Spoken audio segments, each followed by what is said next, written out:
Everyone, welcome to nursing chronicles YouTube channel. आज की इस वीडियो में हम अपकमिंग नर्सिंग ऑफिसर एग्जाम के लिए मल्टीपल चॉइस क्वेश्चन को सॉल्व करेंगे। आज की सीरीज का सबसे फर्स्ट क्वेश्चन है हमारा, metformin should be used with caution और avoided in patients with which of the following conditions.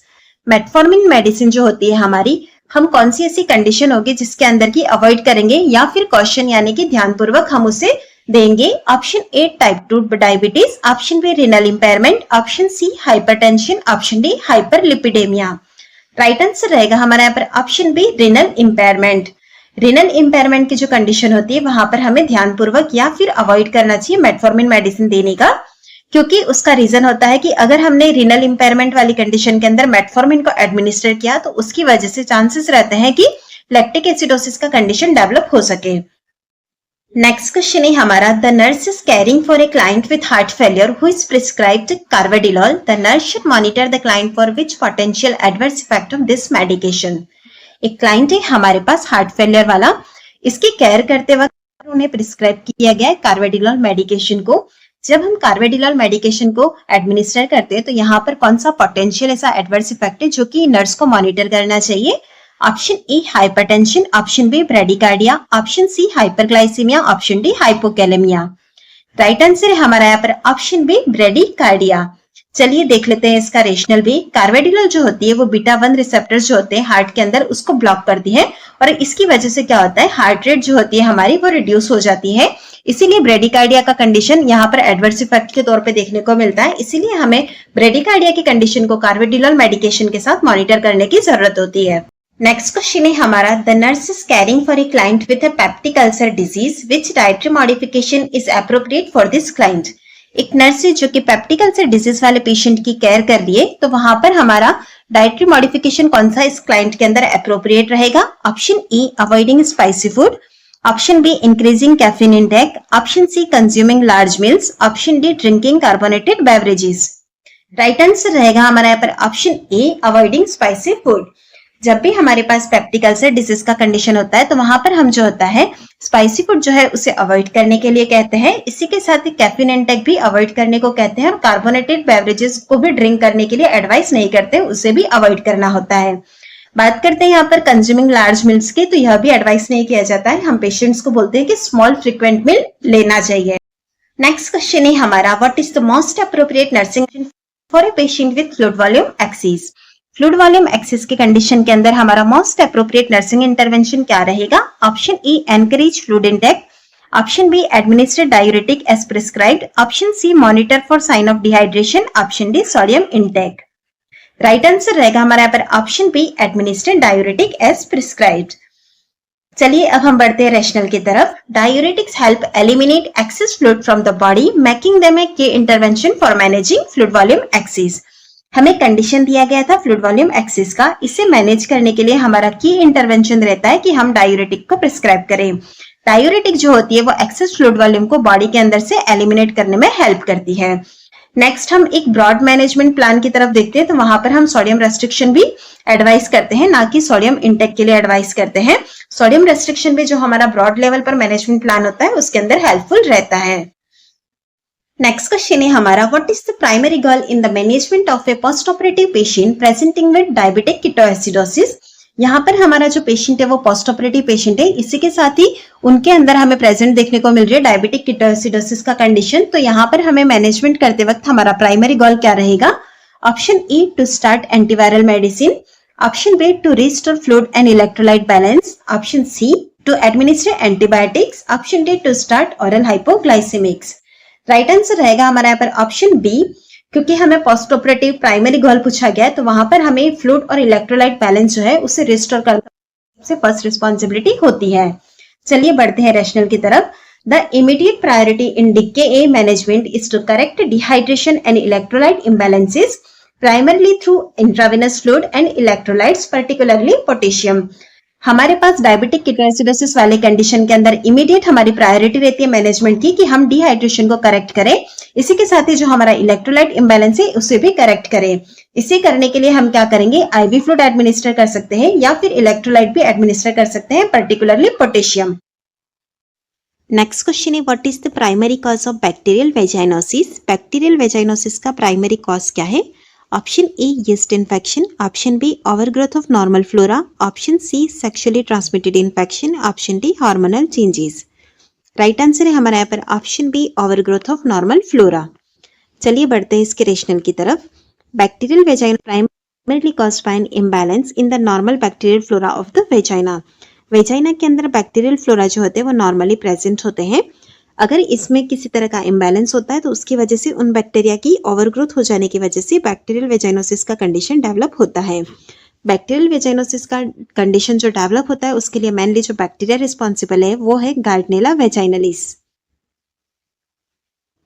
Next question है हमारा, after identifying A vaginal laceration in A patient with traumatic bleeding what is the recommended management. Traumatic bleeding वाले case के अंदर vaginal laceration हम identify करते हैं। इसके बाद में हमारा मैनेजमेंट जो है उसके अंदर रिकमेंडेड मैनेजमेंट क्या रहेगा। Option A apply a topical antiseptic, option B suture the laceration, option C perform a hysterectomy, option D observe and reassess in 24 hours. Right answer है हमारा यहाँ पर option B suture the laceration. चलिए इसका rationale भी देख लेते हैं। Direct repair of the laceration is necessary to control bleeding and promote healing.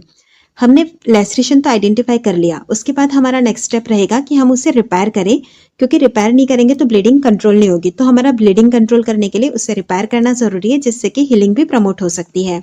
बिना हम इंटरवेंशन किए उसे ऑब्जर्व करना यह हमारा सही स्टेप नहीं होगा। इसकी वजह से हमारी ब्लीडिंग इंक्रीज हो सकती है और कॉम्प्लिकेशंस भी डेवलप हो सकते हैं। इसीलिए हमें सबसे पहले उसे सूचर करना है लैसरेशन को, और उसके बाद ऑब्जर्व और रिअसेस करना है। नेक्स्ट क्वेश्चन है हमारा, what is the best initial step in assessing A patient with suspected traumatic uterine bleeding in the 4th stage of labour. Labour की 4th स्टेज के अंदर हमें सस्पेक्टेड है कि ट्रॉमेटिक यूटेराइन ब्लीडिंग हो सकती है। इस पेशेंट का असेसमेंट करते वक्त हमारा इनिशियल स्टेप क्या रहेगा। Option A ultrasound examination, option B pelvic examination, option C CBC complete blood count, option D vital sign monitoring. Right answer है हमारे यहाँ पर option D vital sign monitoring. Monitoring vital sign is the immediate priority to assess the patient's hemodynamic status and determine the severity of the bleeding. हमें जो यहाँ पर condition दिया गया था ट्रॉमेटिक ब्लीडिंग का 4th stage of the labour के अंदर, तो वहां पर हमारी इमीडिएट प्रायोरिटी रहेगी हम वाइटल साइन को मॉनिटर करें, जिससे कि हमें पता चलेगा कि उस पेशेंट का हीमोडायनामिक स्टेटस क्या है। इसी के साथ ही हम सिवियरिटी ऑफ ब्लीडिंग को भी डिटरमाइन कर सकते हैं। सो सबसे फर्स्ट हमारा प्रायोरिटी जाएगा वाइटल साइन को मॉनिटर करने में। नेक्स्ट क्वेश्चन है हमारा, which of the following is the drug of choice for treating giardiasis. Giardiasis को ट्रीट करने के लिए हमारा ड्रग ऑफ चॉइस कौन सा है। Option A amoxicillin, option B metronidazole, option C ivermectin, option D rifampin. Right answer रहेगा हमारा ऑप्शन बी। जीआरडीएसिस को ट्रीट करने के लिए डीओसी यानी कि ड्रग ऑफ चॉइस हमारा रहता है ऑप्शन बी मेट्रोनिडाजोल। चलिए बढ़ते हैं इसके रेशनल की तरफ। Metronidazole is the most commonly used medication for treating giardiasis. Giardiasis disease को ट्रीट करने के लिए मोस्ट कॉमनली यूज में ली जाने वाली हमारी मेडिसिन है मेट्रोनिडाजोल। अगर हम इसके दूसरे अल्टरनेटिव्स की बात करते हैं तो उसके अंदर यूज में लिया जाता है टिनिडाजोल और निटाक्सोनाइड। बट मेट्रोनिडाजोल जो होती है हमारे फर्स्ट लाइन ट्रीटमेंट के अंदर उसे हम रिकमेंडेड करते हैं। नेक्स्ट क्वेश्चन है हमारा, which of the following is the drug of choice for treating giardiasis. Giardiasis को ट्रीट करने के लिए हमारा ड्रग ऑफ चॉइस कौन सा है। Option A amoxicillin, option B metronidazole, option C ivermectin, option D rifampin. Right answer रहेगा हमारा ऑप्शन बी। जीआरडीएसिस को ट्रीट करने के लिए डीओसी यानी कि ड्रग ऑफ चॉइस हमारा रहता है ऑप्शन बी मेट्रोनिडाजोल। चलिए बढ़ते हैं इसके रेशनल की तरफ। Metronidazole is the most commonly used medication for treating giardiasis. Giardiasis disease को ट्रीट करने के लिए मोस्ट कॉमनली यूज में ली जाने वाली हमारी मेडिसिन है मेट्रोनिडाजोल। अगर हम इसके दूसरे अल्टरनेटिव्स की बात करते हैं तो उसके अंदर यूज में लिया जाता है टिनिडाजोल और निटाक्सोनाइड। बट मेट्रोनिडाजोल जो होती है हमारे फर्स्ट लाइन ट्रीटमेंट के अंदर उसे हम रिकमेंडेड करते हैं। नेक्स्ट क्वेश्चन है हमारा, which of the following symptoms is most commonly associated with giardiasis. Giardiasis के अंदर कौन सा मोस्ट कॉमनली एसोसिएटेड सिम्टम है हमारा। Option A constipation, option B bloody diarrhoea, option C abdominal cramps and bloating, option D haemorrhagic fever. Right answer रहेगा हमारे यहाँ पर option C abdominal cramps and bloating. Giardiasis के अंदर हमें मोस्ट कॉमनली जो देखने वो होता है हमारा एब्डोमिनल क्रैम्प्स और ब्लॉटिंग। इसके साथ साथ दूसरे सिम्टम्स भी होते हैं, चलिए उसको भी देख लेते हैं। Giardiasis is typically characterised by symptoms like abdominal cramps, bloating, nausea और वाटरी डायरिया। अगर हम बात करते हैं जियार्डियासिस की, तो वहां पर हमें डायरिया देखने को मिलता है और वो भी होता है वाटरी डायरिया। इसी के साथ ही होता है एब्डोमिनल क्रैम्प्स, ब्लॉटिंग और नोजिया जैसा कंडीशन। अगर ब्लडी डायरिया है तो यह हमें सजेस्ट करता है कि हमें यहाँ पर कोई और इन्फेक्टिव कंडीशन देखने को मिलेगी, जैसे कि डिसेंट्री या फिर इन्फ्लामेटरी बॉवल डिजीज के अंदर ब्लडी डायरिया होता। लेकिन जियार्डियासिस दिया गया तो वहां पर हमें वाटरी डायरिया कैरेक्टरिस्टिक देखने को मिलता है। नेक्स्ट क्वेश्चन है हमारा, all are barrier contraceptives except. नीचे दिए गए ऑप्शंस में से सारे बेरियर कॉन्ट्रासेप्टिव के एग्जांपल है सिवाय एक को छोड़ के। Option A male condom, option B female condom, option C diaphragm, option D Mala D. Right answer है हमारा यहाँ पर option D Mala D. Mala D जो है हमारा वो कॉन्ट्रासेप्टिव का एग्जांपल नहीं है, या हार्मोनल मेथड के अंदर कंसीडर करते हैं। माला डी जो है हमारी वो ओरल कॉन्ट्रासेप्टिव पिल्स है जिसके अंदर की कॉम्बाइंड इफेक्ट देखने को मिलता है। इसके अंदर दो तरह के हार्मोन हमको देखने को मिलते हैं, प्रोजेस्टिन और एस्ट्रोजन। बात करते हैं हम बेरियर मेथड की, तो बेरियर मेथड के एग्जांपल्स में हमको देखने को मिलता है सबसे फर्स्ट कंडोम। मेल कंडोम और फीमेल कंडोम दोनों ही बेरियर मेथड के एग्जांपल है। उसके बाद आ जाता है डायफ्राम और सर्वाइकल कैप, और फिर आता है स्पंज। ये सारे ही बेरियर मेथड के एग्जांपल है।